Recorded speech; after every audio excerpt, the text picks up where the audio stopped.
कौशाम्बी के टेवा में हम जब बात करेंगे स्वर्गीय श्री फतेह बहादुर जी के बारे में, तो आप फतेह बहादुर जी के बारे में कुछ जनता को स्पेशली बताइए, उनकी न्यायप्रियता, उनकी संघर्षशीलता, उनकी उदारता के बारे में। हमारे पिताजी इस गांव के मुखिया थे। जब प्रधान पद नहीं होता था तो मुखिया का पद होता था। वो भी बहुत कम उम्र में बने थे, क्योंकि जहाँ तक से जानकारी मिली तो 32 वर्ष की उम्र में ही हमारे बीच नहीं रहे। हाँ, उनका जीवन काल कम रहा, लेकिन वो अपने समय पर थोड़े से जीवन काल में उनकी जो उपलब्धियां रहीं और जो उनका यश था वो आज तक बरकरार रहा।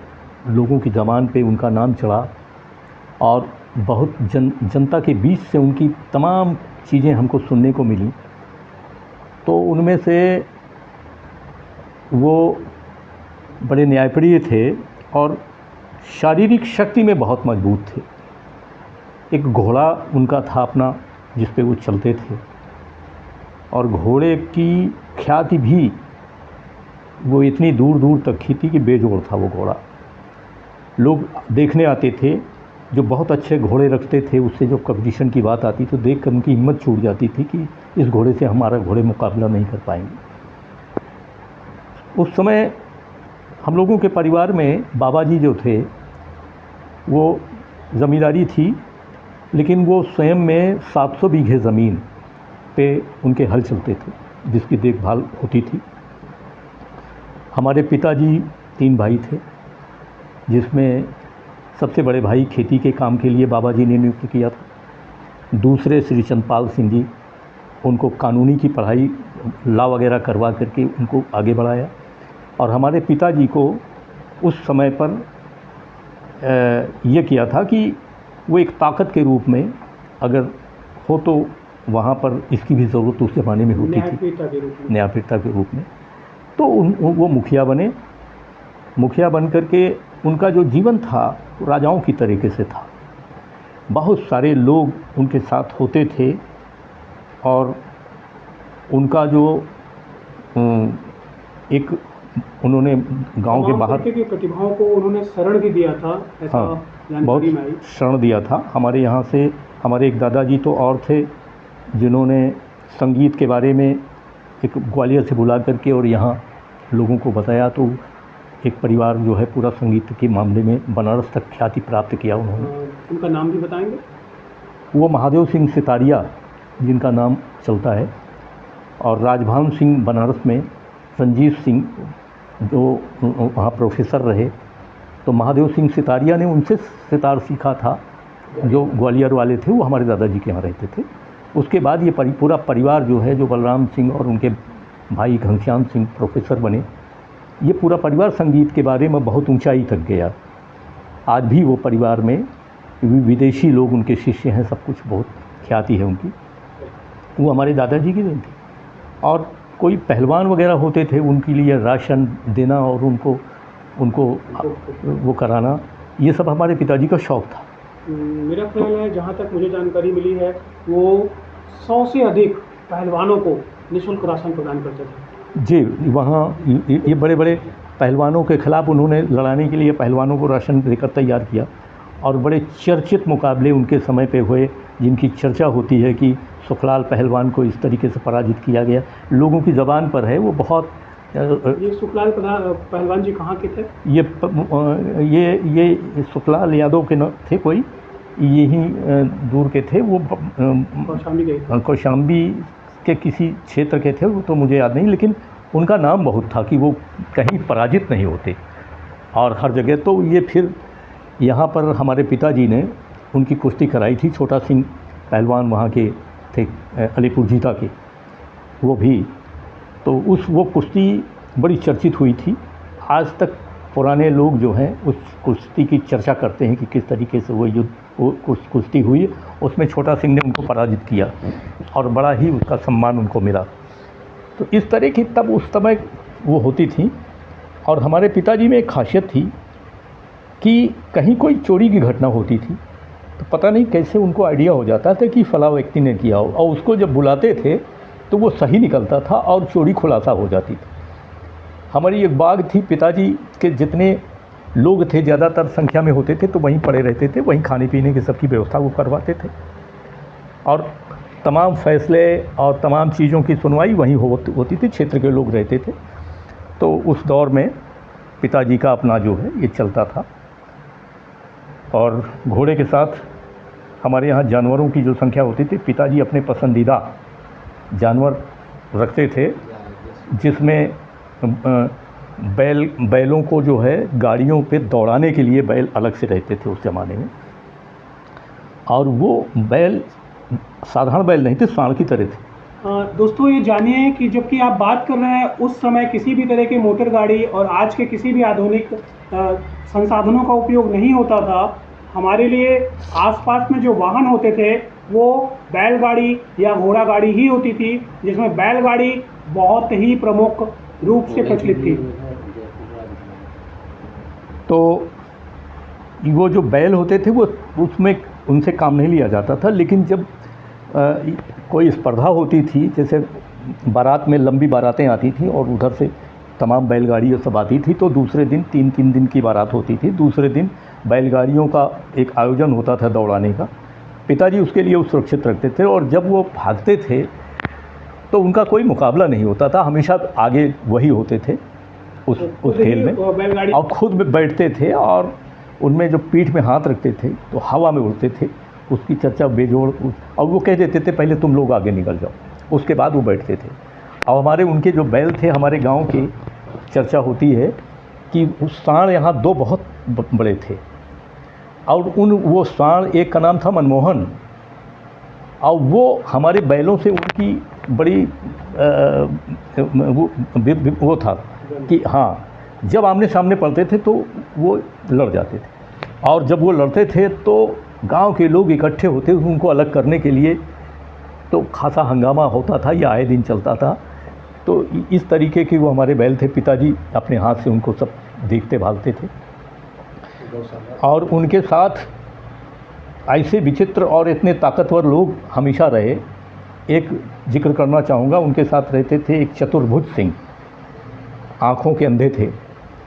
एक बहुत बड़ा जो तेल निकाला जाता है पत्थर, उसको वो अकेले उठा के लाए थे, लोग बताते थे। उन्होंने आज 20 लोग उसको नहीं उठा पाए। जिसके को हम जानते हैं, जो कोल्हू के पत्थर लगाया जाता है, वही पत्थर। हाँ, वही पत्थर अकेले उठा के लाए थे। उसको उठाने में तो अभी 20 लोग लगेंगे। 20 लोग।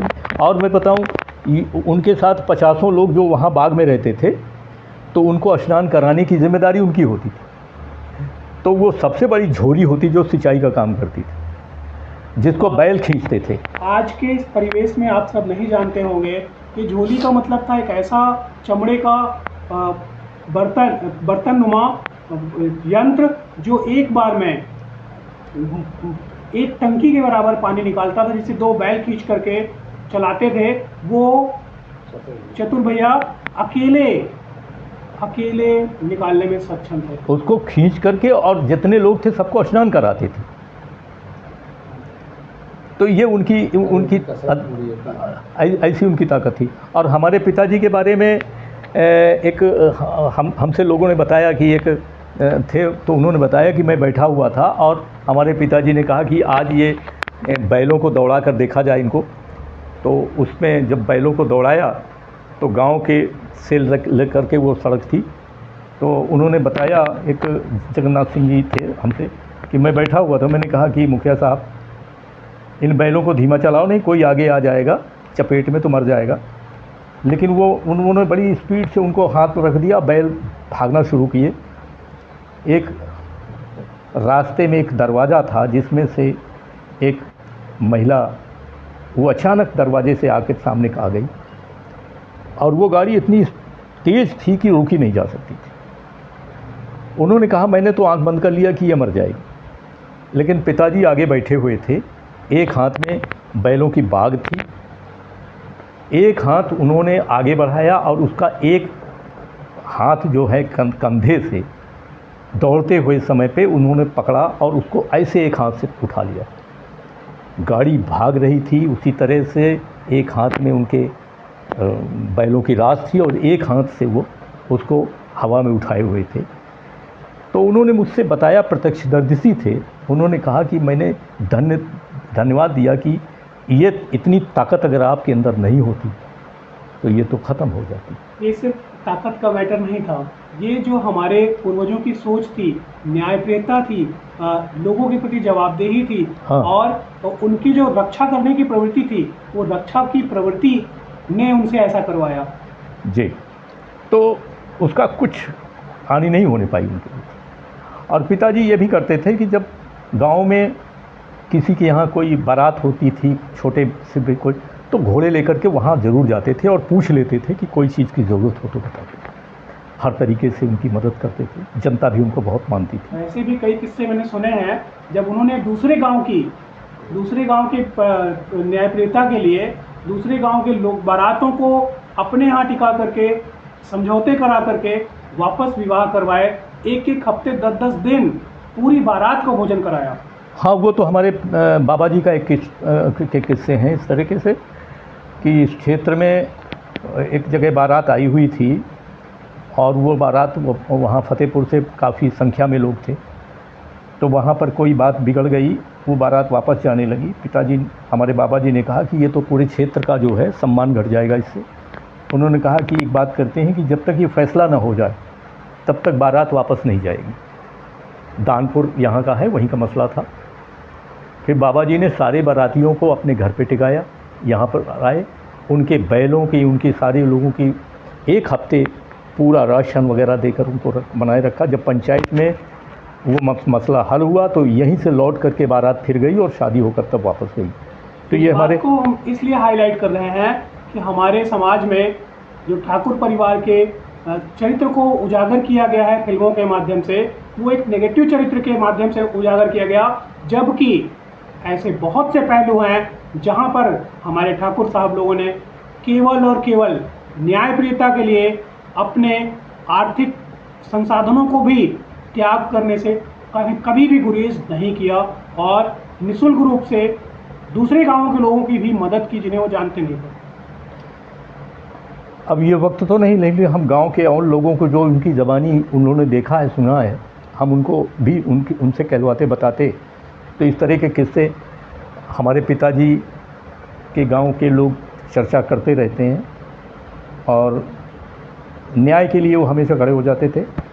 अभी हमारे यहाँ के एक स्वामी जी हैं, वो आकर बता रहे थे कि हमारे गांव के उस क्षेत्र में एक महिला थी जिसका करीब 10-12 बीघे ज़मीनें थीं और उस पर उन्होंने चना बोया था, लेकिन गांव के कुछ दबंग लोग थे, क्षेत्र के लोगों को लेकर, अपनी एक जाति के लोग, और वो उन्होंने उसकी फसल कटवाई और वो जब कट गया और कट रहा था और वहाँ पर खाने पीने का, भांग ठंडई का सब आयोजन करके भीड़ लगी थी, उसको कुछ नहीं सूझा। वो हमारे पिताजी तक वो महिला आई। पिताजी ने सुना तो तुरंत घोड़े पे बैठे और अपने लोगों को कहा मेरे पीछे आओ। वो लोग बताते हैं कि जब पिताजी वो नहर तक गए और नहर से उन लोगों ने पिताजी को आते देखा, तो आप ये समझ लीजिए कि जितनी ठंडई थी, जितने बर्तन थे, जितना सामान था, वो सैकड़ों लोग एकदम भगदड़ मच गई, छोड़ के भाग गए। पिताजी पहुँचे, वो सब सामान उठवाया, वो जितने बोझ थे उसको उठवा कर उसके खलिहान में रखवाए और उसके साथ न्याय करवाया। आज भी वो बताते हैं कि उनकी वजह से उन्होंने वो की। तो इस तरीके से जहाँ न्याय की बात आती थी, पिताजी ने हमेशा किया, ये सब करते थे उनकी। आज आपसे बातचीत करने का मेरा उद्देश्य यही था कि देशवासी जाने कि जो न्यायप्रियता थी, जो हमारी सहनशीलता थी, जो देश की गरिमा थी, वो हमारे शासक परिवार ने, क्षत्रिय परिवारों ने ही संभाल रखी थी। आज क्षत्रिय परिवारों को बदनाम करके, फिल्मों के माध्यम से, तमाम अन्य चीज़ों के माध्यम से बदनाम करके जो चित्रण किया जा रहा है वो उचित चित्रण नहीं है, क्योंकि आज तमाम तरीके के मुकदमे बढ़ते जा रहे हैं, तमाम विसंगतियां बढ़ती जा रही, समाज विद्वेष की ओर बढ़ता जा रहा। परंतु जब न्यायप्रियता ग्राम समाज में विद्यमान थी, तब ऐसे किसी भी तरह के मुकदमे नहीं हुआ करते थे। हाँ, मुखिया जी जो आप जैसे ही परिवारों से आते थे, अपने विवेकशीलता के माध्यम से लोगों का सरलता से न्याय दिला देते थे और उचित न्याय दिलाते थे। कभी भी किसी के लिए उनके मन में जातिगत, धर्मगत या किसी तरह का विद्वेष नहीं था।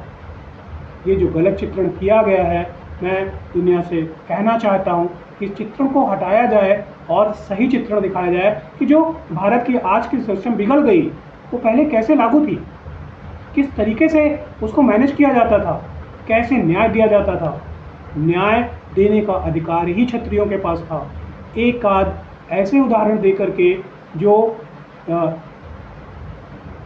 ऐतिहासिक रहे हों, जो जिसका प्रमाण ही ना हो, ऐसे उदाहरण दे करके यदि बदनाम करने की कोशिश की जाए कि ये उचित नहीं है। ये बिल्कुल उचित नहीं है, क्योंकि तालाब में ढेरों मछलियाँ होती हैं, पर आप एक मछली का उदाहरण दे करके पूरे तालाब को गंदा नहीं कह सकते। तो ऐसे ही हमारे समाज में बहुत से अच्छे लोग हैं। आप किसी एक व्यक्ति का गलत चित्रण करके पूरे समाज का गलत चित्रण नहीं कर सकते। ये देश को, दुनिया को समझना चाहिए कि हमारी ग्राम व्यवस्था को संचालित करने के लिए न्याय व्यवस्था का होना अति आवश्यक है, जो पूर्व में हमारे मुखिया जी के द्वारा किया जाता था। वो मुखिया किसी भी परिवार से हो सकते थे, ऐसा नहीं कि सिर्फ एक ही परिवार से होते थे। देश भर में ये प्रथा थी, तमाम जगह जागीरदारी थी। जागीरदार ऐसा नहीं कि आज के समय में हम कहें जाति सिस्टम से, तो एक ही सिस्टम से था। सब बहुत से लोगों का अलग अलग जगह पर ऐसा रहा और सब के सब न्यायप्रिय है। सब के सब, जहाँ तक मैं जा चुका हूँ, मैंने पैदल यात्रा कौशाम्बी की लगभग कर ली है। इस कौशाम्बी की पैदल यात्रा में मुझे तमाम जगह तमाम लोग मिले, जहाँ पर मैक्सिमम लोगों में उदारता और क्षमाशीलता ही दिखाई दी। कहीं पर भी जाति दम, व्यक्तिगत अहम नहीं नजर आया। ये गलत चित्रण जो किए गए हैं उसे सुधारने की आवश्यकता है। समाज को नैतिकता, सामाजिकता और थोड़ा सा उनके अंदर आत्मसम्मान की भावना, लोगों की मदद की भावना विकसित होना बहुत आवश्यक है, जिसका ह्रास होता जा रहा है।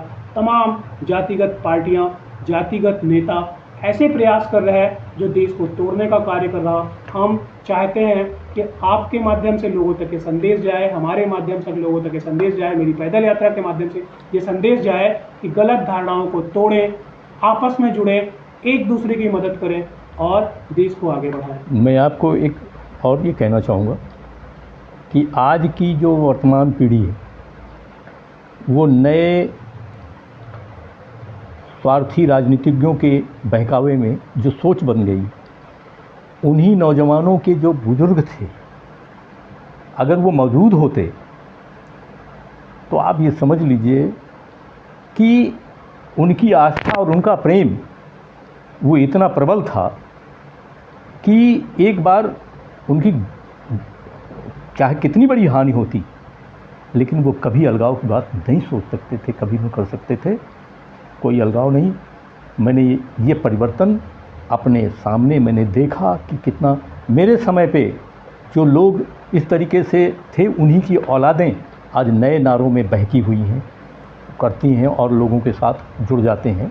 तो ये समय के साथ केवल एक दुष्प्रचार करके और एक अच्छी चीज़ को ख़त्म किया जा रहा है। और मैं अपने समय में भी मैं बताऊं कि ऐसे लोग थे जो मरते वक्त में मुझे बार बार टेरते रहे कि प्रधान जी को बुलाओ, प्रधान जी को बुलाओ। एक दुर्गा उनका भाई यहाँ काम कर रहे हैं, बुला दूँगा। वो मणासन्न पड़े थे और बार बार सबसे कहते थे कि एक बार उनको बुलाओ। जब तक मैं नहीं गया तब तक उनके प्राण नहीं गए, पासी जात के थे। और जब मैं गया तो उन्होंने प्रेम से एक बार मुझे देखा और शांति के साथ अपने प्राण छोड़े। एक यहाँ रामदेव जी थे, लोध बिरादरी से, वो मृत्युशैया पर थे, लेकिन वो बराबर अपने घर के लोगों से मेरा नाम लेते, उनको प्रधान जी को बुलाओ, प्रधान जी को बुलाओ, प्रधान जी को बुलाओ। फिर एक दिन वो मन में अपने बड़बड़ाने लगे, गांव के लोगों ने बताया कि वो कहने लगे कि मैं तो उनके यहाँ गया था, मैं मिला, ये वो, उनके दिमाग में मेरा ही वो चल रहा। एक दिन मैं नहीं जा पाया। फिर एक दिन मैंने सोचा कि यार कई दिन से वो बीमार पड़े हैं, देखूं। जब मैं गया था तो उनकी आंखें बंद थीं, लोग घेरे हुए थे कि इनका अंतिम समय है। हम पहुँचे हमने ऐसी आवाज़ दी, एक बार उनकी आंखें खुली, मेरी तरफ उसने देखा अंदर से, उनके हम लोगों के प्रति उनके भाव थे। एक बार उन्होंने देखा, बड़ी शांति से आंखें ख़त्म करके अपने प्राण छोड़ दिए। इस तरह की जो गहरी भावना, आत्मिक प्रेम है, वो गाँव में देखने को मिलता है। उस लोगों उन चीज़ों को हम लोगों ने देखा है, समझा है, उन भावनाओं को हमने देखा, वो हम लोगों को इतनी प्रिय हैं। लेकिन लोग जो बैठ करके और दुष्प्रचार करके लोगों को भटकाते थे, ऐसे लोग कभी सोच भी नहीं सकते कि गांव का जो संबंध है, गांव में जो लगाव है, वो कितना गहन था, जिसको तार तार करने में यहाँ के लोग जुड़ गए।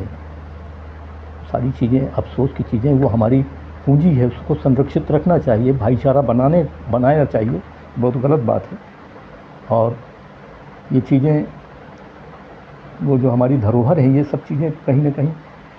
और फिर अगर आपकी योग्यता है, आप अच्छे कर्म करते हैं, आप में नैतिकता है, सब कुछ है, तो आप जाति से नहीं जाने जाते। सम्मान तो यहाँ सभी लोग करते थे।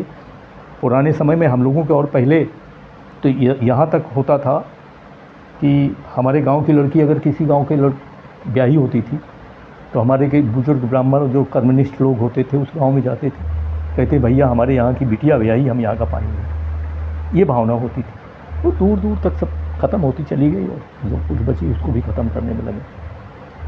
तो ये स्थितियाँ गांव के परिवेश की हैं।